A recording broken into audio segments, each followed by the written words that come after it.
వైకుంఠ ఏకాదశి సందర్భంగా తిరుమలలో మలయప్ప స్వామి అవతారంలో దేవేరులతో కలిసి మాడవీధుల్లో స్వర్ణరథంపై విహరిస్తూ భక్తులకు అభయ ప్రదానం చేస్తున్నారు. తిరుమల నుంచి మరిన్ని వివరాలు మా ప్రతినిధి దామోదర్ అందిస్తారు.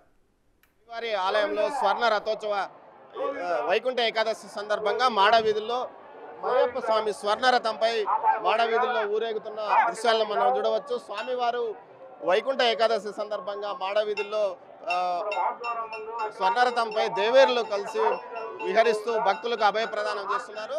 ఇది వైకుంఠ ఏకాదశి రోజు ప్రతిసారి ఈ విధంగా స్వామివారు మలయప్ప స్వామి దేవేరులతో కలిసి మాడవీధుల్లో విహరిస్తారు.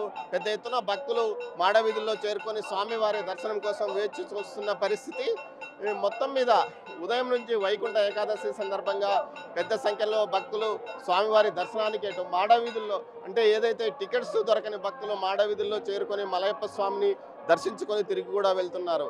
12 గంటల ఇది ఏదైతే స్వర్ణ రథోత్సవం పూర్తయిన తర్వాత స్వామివారిని వాహన మండపంలో ఉంచి ఆ తర్వాత సాయంత్రం 5 గంటల వరకు ఉంచుతారు. ప్రస్తుతం తెల్లవారుజామున ఏదైతే 1:45కు వైకుంఠ ఏకాదశి సందర్భంగా సర్వదర్శనానికి భక్తులను పెద్ద సంఖ్యలో ఏదైతే వివిఐపీలను అనుమతించారో ఆ తర్వాత 5:15 నుంచి స్వామివారి దర్శనానికి భక్తులను సర్వదర్శనం భక్తులను అనుమతించారు. ప్రస్తుతం భక్తుల రద్దీ మనం చూడవచ్చు. స్వర్ణరథం పైన వైపు స్వామివారు మాడవీధుల్లో విహరిస్తున్నారు. స్వర్ణరథాన్ని కేవలం మహిళలు మాత్రమే లాగుతారు.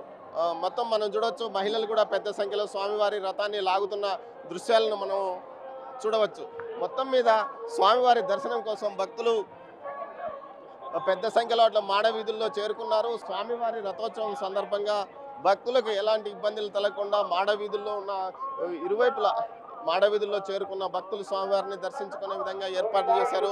ప్రస్తుతం రథం స్వామివారి ఆలయం ముందు నుంచి ముందుకు సాగిపోతుంది. పుష్కర్ని చుట్టుకుని మాడవీధుల్లో తిరుగుకొని వచ్చేసరికి సుమారు 2 గంటల పాటు సమయం పట్టే అవకాశం ఉంది.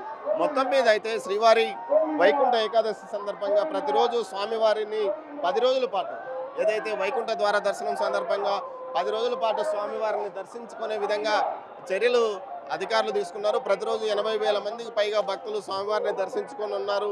ఇందుకోసం టీటీడీ తిరుపతిలో పాటు తిరుపతిలో 9 కేంద్రాలలో కౌంటర్లు ఏర్పాటు చేసి టికెట్లు ఇస్తున్న పరిస్థితి.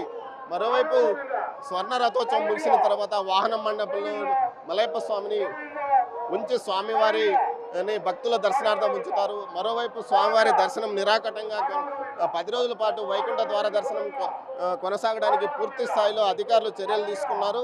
దీంతో పాటు క్యూ లైన్లో ఉన్న భక్తులకు పూర్తి స్థాయిలో ఆహారము అన్నప్రసాదాన్ని పంపిణీ చేయడానికి కూడా చర్యలు తీసుకున్నామని అధికారులు చెప్తున్నారు. ఇందుకు సంబంధించి మొత్తం మీద అయితే 8 లక్షల మందికి పైగా భక్తులు ఈ 10 రోజుల్లో స్వామివారిని దర్శించుకోవడానికి ఏర్పాట్లు చేశారు. అదేవిధంగా విఐపీలు మొదటి రోజు పెద్ద సంఖ్యలో స్వామివారిని దర్శించుకున్నారు. సుమారు 3,850 మందికి పైగా విఐపీలు స్వామివారి ప్రోటోకాల్ దర్శనంలో దర్శించుకున్నారు. మొత్తం మీద అయితే ప్రస్తుతానికి నిన్న ఏదైతే తెల్లవారుజాము నుంచి వైకుంఠ ద్వార దర్శనం ప్రశాంతంగా కొనసాగుతుంది. స్వామివారి స్వర్ణ రథోత్సవం మాడవీధుల్లో విహరిస్తూ స్వామివారు భక్తులకు అభయ ప్రదానం చేస్తున్నాడు. కెమెరా పర్సన్ పురుషోత్తంతో దామోదర్ తిరుమల నుంచి.